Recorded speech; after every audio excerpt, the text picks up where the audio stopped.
Hello students, in today's class I am going to start new chapter, that is chapter 8, how do organism reproduce. Okay, in today's class I will give you introduction portion of this chapter.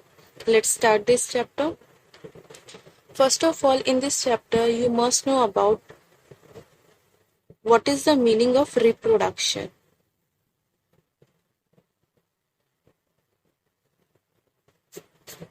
Now, what is the meaning of reproduction? As the name of the chapter suggests, how do organism reproduce? That means कोई भी living organism कैसे reproduce करता है? That means अपने जैसा living organism कैसे produce करता है? Then your answer will be by the process of reproduction. Okay. Now question is, what is the meaning of reproduction? Then your answer will be reproduction is a process, एक ऐसा type का process होता है जिसमें कोई भी living organism, ठीक है, in which any living organism produce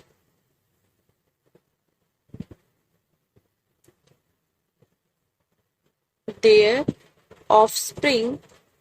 offspring means babies, ठीक है. ऑफस्प्रिंग मीन्स क्या होता है? Babies of their own kind.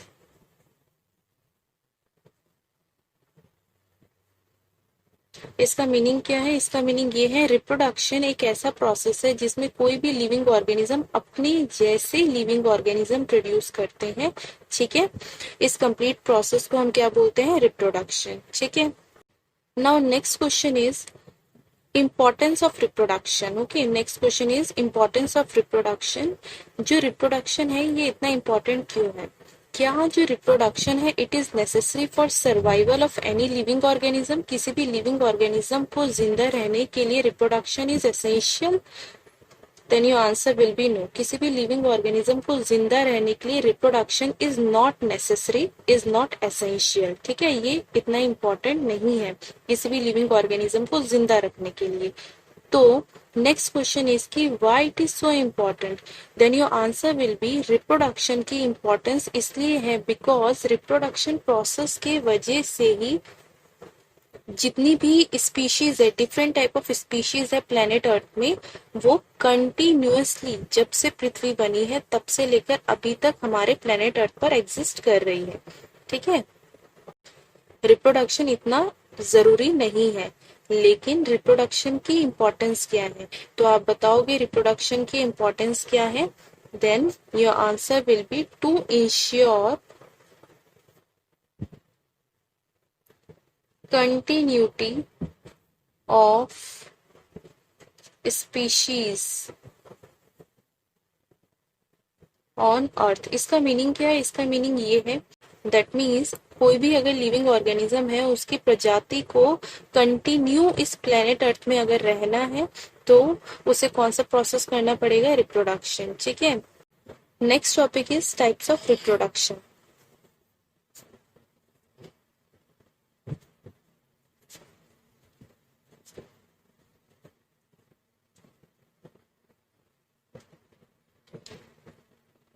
Reproduction basically two types के होते हैं, ठीक है. First one is asexual reproduction,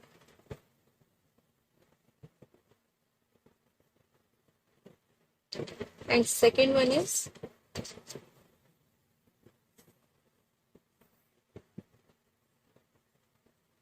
sexual reproduction.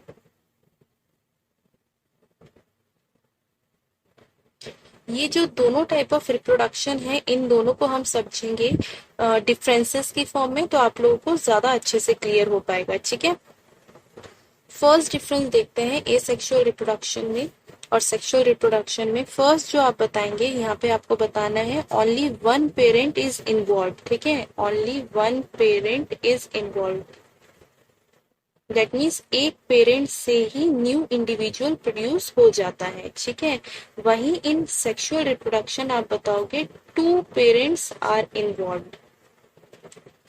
To parents या two living organisms are involve for production of new living organism of their own kind. अपने जैसे living organism produce करने के लिए दो पेरेंट की रिक्वायरमेंट होती है इन सेक्सुअल रिप्रोडक्शन, ठीक है. In the form of male parent और फीमेल पेरेंट। ठीक है। नेक्स्ट सेकेंड डिफरेंस में आप बताएंगे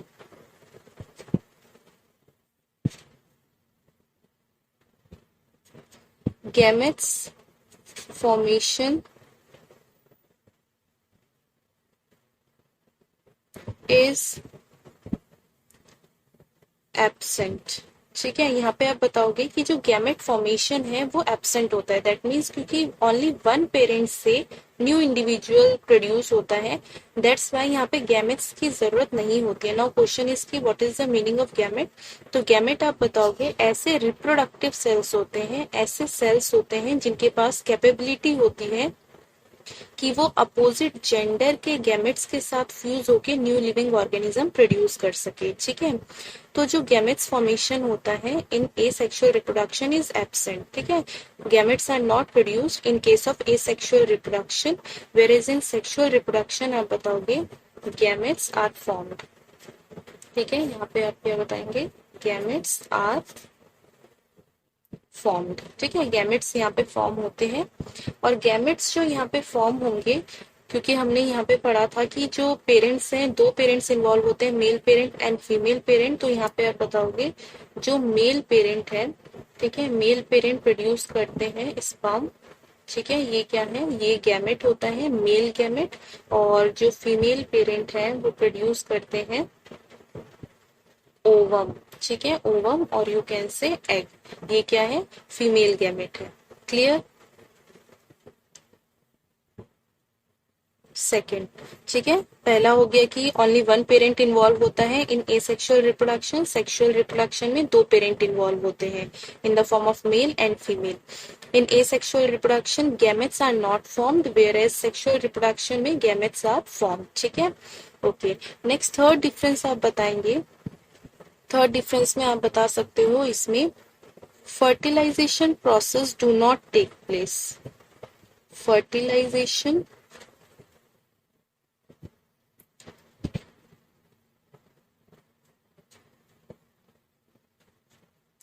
fertilization process do not takes place।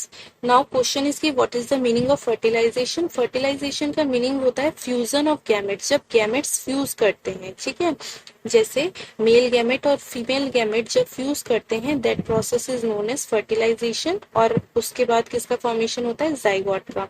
तो जो फर्टिलाइजेशन प्रोसेस होता है इन एसेक्सुअल रिप्रोडक्शन वो एब्सेंट होता है, वो टेक प्लेस नहीं होता है। ठीक है, नेक्स्ट थर्ड पॉइंट जो आप सेक्सुअल रिप्रोडक्शन में बताओगे, that is fertilisation process takes place because in sexual reproduction male gamete and female gamete fuse होते हैं। After that zygote is formed, फिर जाइगोट में सेल डिवीजन स्टार्ट होता है और अल्टीमेटली वो न्यू लिविंग ऑर्गेनिज्म प्रोड्यूस करता है, फॉर्म करता है। ठीक है, next fourth kind of difference is जितने भी न्यू इंडिविजुअल प्रोड्यूस होंगे इस केस में इन एसेक्सुअल रिप्रोडक्शन में, ये बिल्कुल आइडेंटिकल होते हैं। That means same to same होते हैं अपने पेरेंट्स के जैसे। ठीक है, बिल्कुल आइडेंटिकल होते हैं टू देयर पेरेंट्स, एकदम फोटोकॉपी होते हैं अपने पेरेंट्स की। ठीक है, और जितने भी न्यू इंडिविजुअल प्रोड्यूस होते हैं इन एसेक्सुअल रिप्रोडक्शन, उन्हें हम क्या कहते हैं, क्लोन। ठीक है, आप क्या कहोगे, क्लोन। ठीक है, ये आपको याद रखना है, जितने भी न्यू इंडिविजुअल प्रोड्यूस होते हैं एसेक्सुअल रिप्रोडक्शन, उन्हें हम क्या कहते हैं, clone, because they are identical to their parents. ठीक है, फोर्थ पॉइंट जो आप बताएंगे सेक्सुअल रिप्रोडक्शन में, कि जितने भी न्यू इंडिविजुअल प्रोड्यूस होते हैं, ठीक है, जितने भी न्यू इंडिविजुअल प्रोड्यूस होंगे by sexual reproduction, they are not identical. ठीक है, they are not identical to their parents. ठीक है, ये हूबहू अपने पेरेंट्स जैसे नहीं होते हैं। और जितने भी इंडिविजुअल प्रोड्यूस होंगे बाय सेक्सुअल रिप्रोडक्शन, इन्हें आप ऑफस्प्रिंग कह सकते हो। ठीक है, इन्हें आप क्या कहोगे, ऑफस्प्रिंग कहेंगे, कभी भी क्लोन नहीं कहोगे। ठीक है, इन एसेक्सुअल रिप्रोडक्शन में आप याद रखोगे कि जो न्यू इंडिविजुअल होते हैं वो एकदम हूबहू सेम नहीं होते हैं अपने पेरेंट के जैसे, उनमें क्या होते हैं, थोड़े बहुत डिफरेंसेस होते हैं। और इन्हीं डिफरेंसेस को हम क्या कहते हैं, वेरिएशन।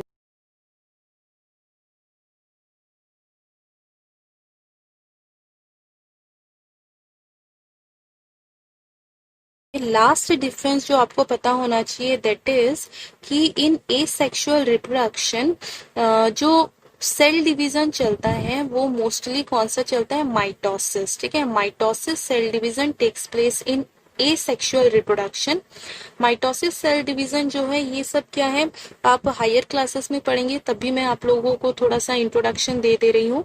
माइटोसिस में बेसिकली क्या होता है, मान लेते हैं कि अगर ये एक सेल है, सेंटर में न्यूक्लियस बना देते हैं, ये जो सेल है जब टू सेल में डिवाइड होगा, ठीक है, टू सेल में डिवाइड होगा और न्यूक्लियस के अंदर का जेनेटिक मटेरियल भी इक्वली डिवाइड होगा टू सेल्स में, तो ऐसे डिवीजन को हम बोलते हैं माइटोसिस। ठीक है, इतना डिटेल में स्टडी नहीं करना है, just for taking an idea आपको थोड़ा बहुत ये माइंड में रखना है कि जो जेनेटिक मटेरियल है दो इक्वल हिस्सों में डिवाइड हो जाता है, ठीक है, इन case of mitosis. That's why mitosis को हम क्या कहते हैं, माइटोसिस को कहा जाता है इक्वेशनल डिवीजन। ठीक है, क्योंकि इक्वली डिवाइड होता है जेनेटिक मटेरियल इन माइटोसिस, ठीक है, इन टू इक्वल हाफ पार्ट में। ठीक है, तो इन एसेक्सुअल रिप्रोडक्शन कौन सा सेल डिवीजन होता है, माइटोसिस प्रोसेस टेक्स प्लेस होता है। ठीक है, वहीं इन केस ऑफ सेक्सुअल रिप्रोडक्शन ये वाला कौन सा पार्ट है, एसेक्सुअल रिप्रोडक्शन का, ये वाला है सेक्सुअल रिप्रोडक्शन का। सेक्सुअल रिप्रोडक्शन में मोस्टली जो प्रोसेस टेक प्लेस होता है दैट इज मियोसिस और माइटोसिस दोनों ही होते हैं, लेकिन मेन जो प्रोसेस चल रहा होता है सेक्सुअल रिप्रोडक्शन में दैट इज मियोसिस। मियोसिस में बेसिकली क्या होता है, जो सेल है, सेल के न्यूक्लियस में जो जेनेटिक मटेरियल है वो 4 इक्वल पार्ट में डिवाइड होता है। ठीक है, 4 इक्वल पार्ट में डिवाइड होगा। ये जो सेंटर में मैं सर्कल फॉर्म बना रही हूँ दैट इज न्यूक्लियस। ठीक है, 4 इक्वल पार्ट में डिवाइड होंगे जो जेनेटिक मटेरियल है, दैट मीन्स आधे के भी आधे जो जेनेटिक मटेरियल है वो एक सेल में पहुंचेगा। ठीक है, तो क्योंकि यहाँ पे जो जेनेटिक मटेरियल है उसकी जो अमाउंट है न्यू सेल में बहुत कम हो जाती है as compare with parent cell, that's why इसको हम क्या कहते हैं, मियोसिस को कहा जाता है रिडक्शनल डिवीजन।